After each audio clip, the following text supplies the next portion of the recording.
parang bago lang to ah. Palis ko pa to.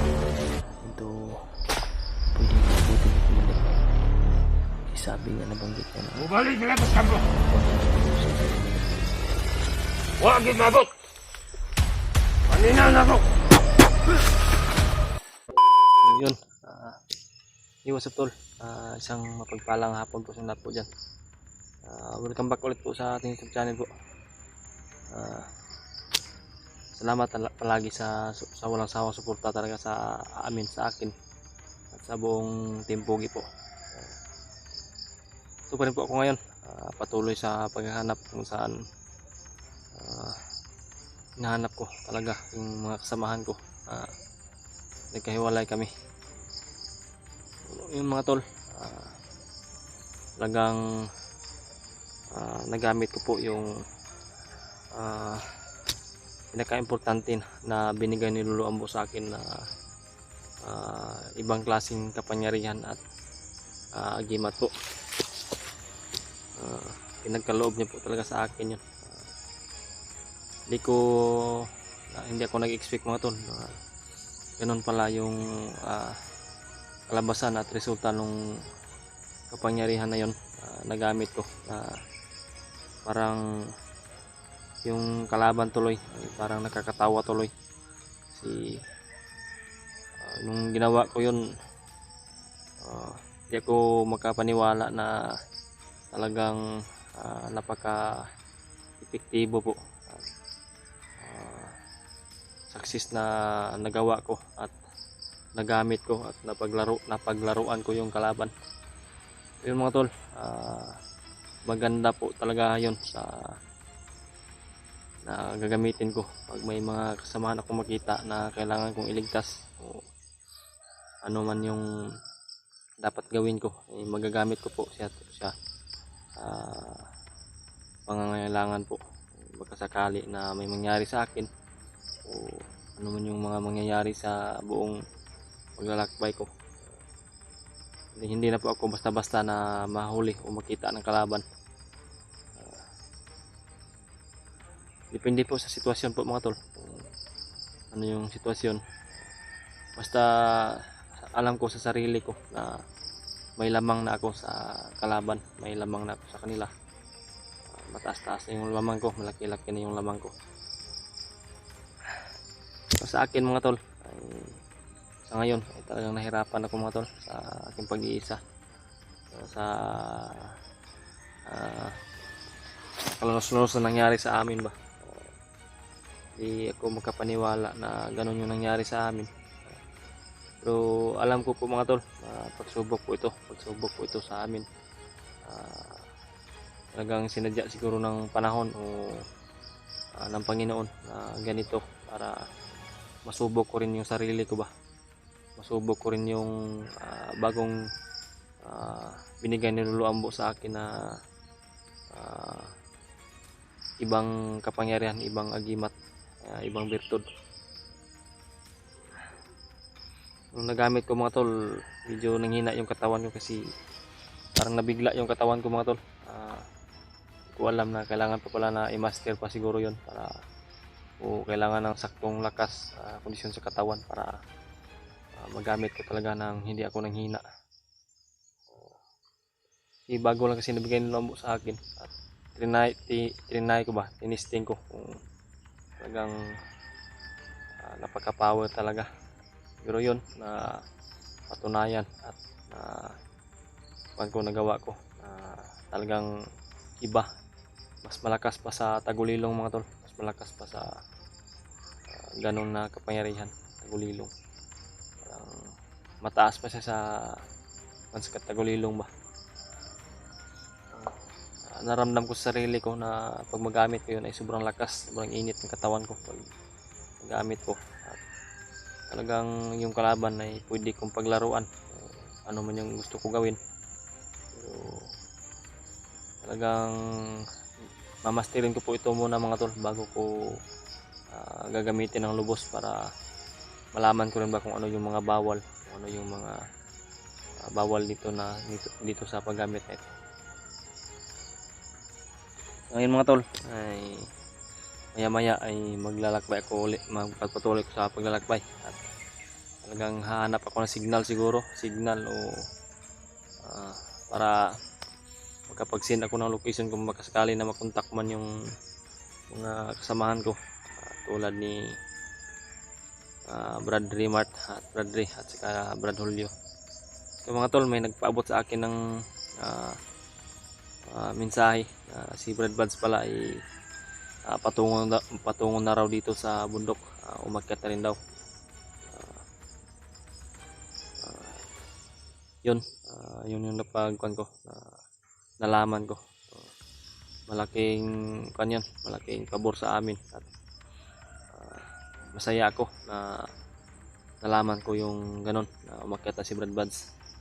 Sana ay magkasalubong yung kuha namin. Kung basta mga tol, kung makakita ako ng signal, makahanap ako ng signal, makahagip ng signal yung cellphone ko, ay agad-agad na magsisend ako ng location sa bawat isa sa aking kasamahan para malaman nila na kung nasaan ako, kung saan akong location ako.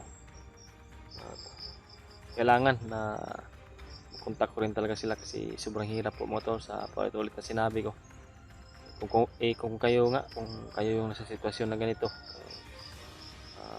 nasa critical na sitwasyon, kung ikaw mag-isa dito ka sa bundok na ito, tapos ganito critical, talagang kailangan mo ng kasama para may kaagapay po sa bawat panganib. Pero sa amin, para sa akin ay alam ko na may lamang na ako sa kalaban, pero di pa rin ako magpadalos-dalos po. Talagang mag-triple ingat at doble ingat ako para rin sa sarili ko, para sa pamilya ko, para magkasakali man na mag-success yung mission namin at maligtas namin yung asawa ni Bradley, ay makauwi kami ng walang galos at walang anumang sa katawan ba. Yun, alam nyo naman siguro, pag may pamilya na kayo, yung nasa isipan nyo, yung mindset nyo talaga ay dapat ay malakas palagi yung katawan at walang masamang mangyari ba, para makaagapay ka rin sa pamilya mo. Ganon yung nasa mindset ko mga tol, na dapat talaga ay magdubli ingat at magtriple ingat para sa kaligtasan talaga ng ating sarili at para sa nangangailangan ng tulong ay makatulong tayo ng lubusan na buong lakas ating gawin para makatulong tayo sa kapwa na nangangailangan ng tulong. Kasi ako mga tol, appreciate ko talaga na pag mangangailangan ka ng tulong ay talagang napakalungkot at napakadelikado pag kung ikaw lang yung gagawa ng kilos, ay hindi mo talaga kakayanin, sa ganitong sitwasyon. Ako talagang naaawa ko sa kalagayan ni Bradley mga tol sa ngayon. Totally nakasama na niya yung kanyang anak, naligtas na namin, pero kulang pa mga tol, kulang pa po kasi may yung asawa ni Bradley ay naiwan at may dala-dala pa yung may sinabak pa na bata sa tiyan niya kasi buntis yun. At ang nakakaawa mga tol ay yung asawa ni Bradley ay hindi pa nakapagpatingin sa nabigyan ng vitamins para sa kanya at sa bata sa sinapupunan niya. Yun yung isa sa problema mga tol. Talagang dapat na maligtas namin at makita namin kung saan talaga nilagay ni Commander Bagnot yung asawa ni Bradley. So yun mga tol, di ako magpapaliwanag ng mataas. Taasan ko yung paliwanag ko kasi kailangan ko nang maglakbay mga tol kasi parang malapit ng kumagat yung dilim.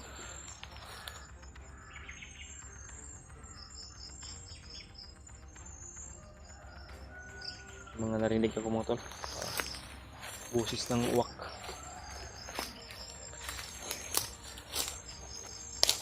Yun mga tol, ulit-ulitin ko po yung sinabi ko. Ito palagi yung pinaulit-ulit ko na sasabihin na huwag niyo pong kalimutan i-like, subscribe at share yung channel ko at saka channel ng mga kasamahan ko tulad ni Bradley, ni Brad Buds, ni Bradley Mart at yung mga iba pa na buong Team Pogi at sa ibang hunters po. Sana ay tingnan nyo po yung bawat anggulo namin, ang gulo nila, para malaman ninyo at malaman din namin at i-share nyo po yung mga nakita nyo, nalaman nyo sa video nila para maguna namin ng kwan ba, ideya kung paano kami magkita, kung saan sila banda.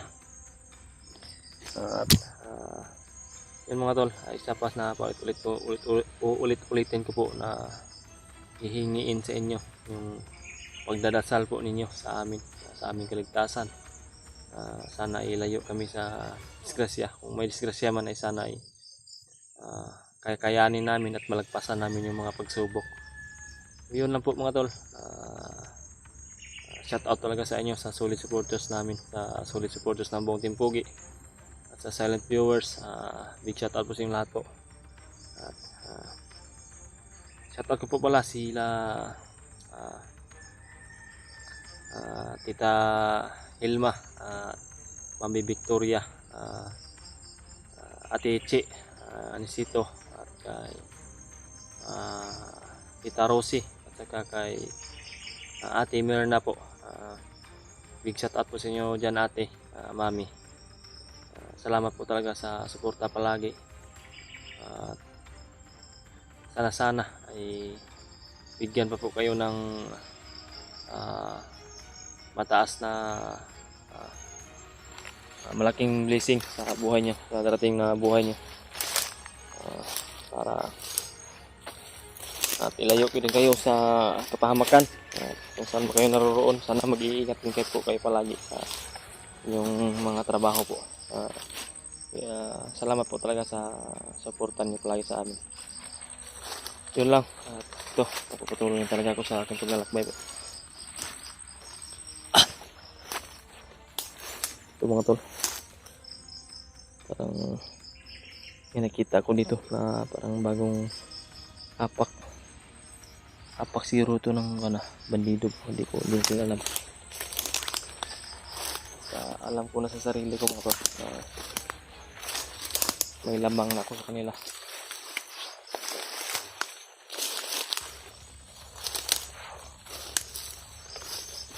Ngayon ay talagang hahanap ako ng paraan mga tol na makakita ng signal para makontak ko yung mga kasamahan ko, makapag-send ako ng location.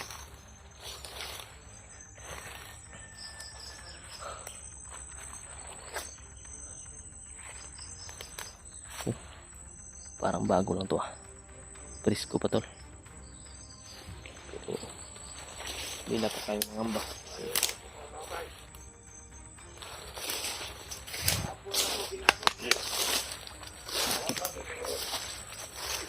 Dito.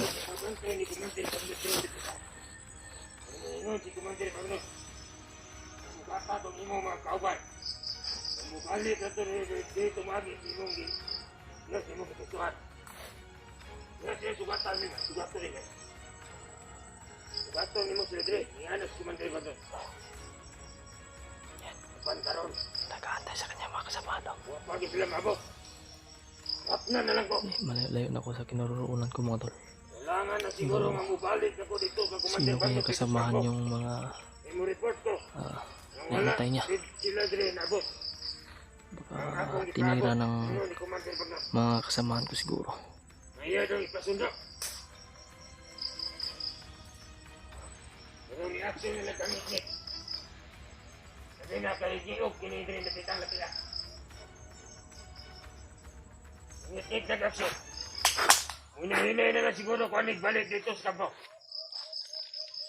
Mo report ko ni Commander Bagnog. Ang iyak ako mga kauban. Ngayon ipasundo. Huwag ay mabot diri iriya. Yan mga tol. Mabot kung asa na lang mga buwan. Hindi na ako makita na lang. Kasi nakatagulilong na ako. Tagulilong na muna yung gagamitin ko. Hindi ko muna gagamitin yung wala sila din mabot. bigay ni Lolo Ambo sa akin. Kasi Para di pa naka Hinahin lang di ko ani. isa lang to. Di kaya ko to. Hindi ko agyan.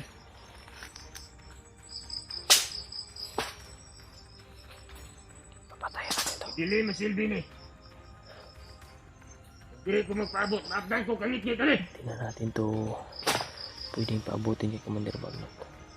Kasi sabi niya, nabanggit niya na Mubalik na lang ko sa kambo. pupunta daw siya kay Commander Bagnot para i-report. Ay basig natingala ni si Commander Bagnot. Kahapon pa ko din nagpaabot sa mga animal. Huwag yung mabot. Paninal na ko.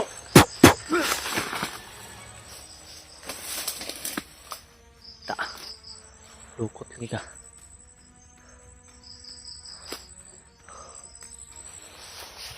Kailangan ko na ito mga to.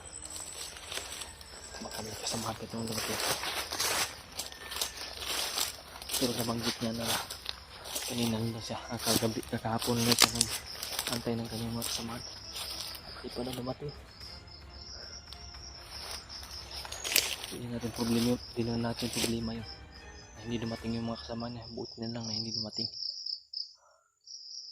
So sana ay nakita yun ng mga kasamahan ko para napas lang rin. Napas lang na din ba? Para mabawasan tong mga demonyong to.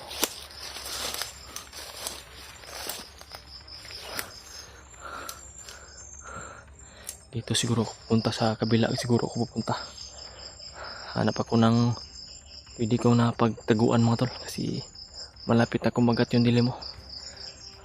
Hapon na po dito at kailangan ko po na masipte yung sarili ko para makapaghanda at makakainin ako sa dala ko dito. May baon ako dito ng mga biskuit at tinapay para secure yung kalusugan ko ba. Kailangan ko magmadali. Kita talaga ako ng area pwede kong pagtaguan.